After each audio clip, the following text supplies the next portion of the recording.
నేను ట్రైలర్ చూసాను, నాకు నచ్చింది. నాకు చిన్న మిస్అండర్స్టాండింగ్ ఏమంటే బ్యాక్గ్రౌండ్ స్కోర్స్ అంతగా గ్రిప్ లేదు.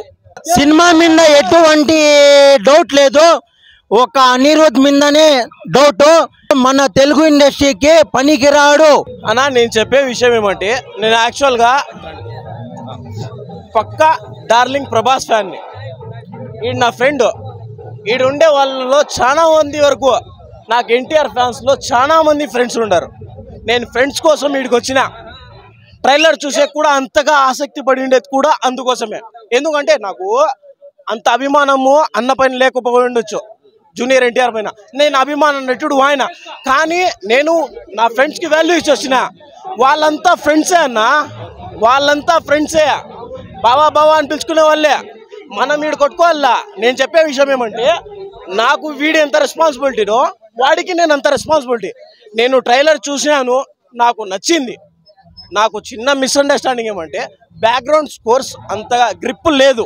నిన్న మా అన్న నాకు తమిళ్లో కాలీవుడ్లో నచ్చే ఒక స్టార్ అన్న రజనీకాంత్ నిన్న పాట రిలీజ్ అయింది.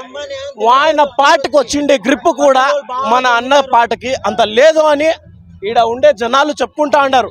ఎందుకంటే ఈడ జూనియర్ ఎన్టీఆర్ గారి పాట రిలీజ్ అయింది, దానికి రీమిక్స్ చేసినారు అని అంతమంది చెప్తా ఉంటారు. ఆయన ఓపెన్గా ఒప్పుకున్నాడు, నేను ఇన్స్పైర్ అయినా అని. అది ఇన్స్పైర్ అయినా కానీ ఈడ ఫ్యాన్స్కి చాలా డిసప్పాయింటింగ్ ఉంటుంది ఆ వాయిస్.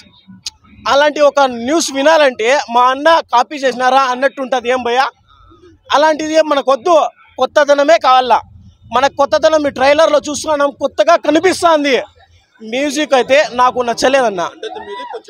అనిరుద్ మ్యూజిక్ చాలా వరకు డౌన్. అన్న పాట తలేవా పాటలో ఇచ్చిండే గ్రిప్ దేవరా పాటలో లేదు. కానీ నాకు ట్రైలర్ అయితే నచ్చింది. సినిమా పైన నాకు 100% నమ్మకం ఉండాది.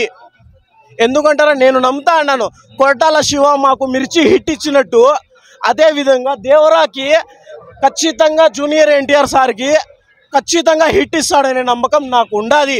ఆ నమ్మకము సినిమా రిలీజ్ అయిన తర్వాత మనం చూస్తాము. అప్పటి వరకు జై ప్రభాస్, జై జూనియర్ ఎన్టీఆర్.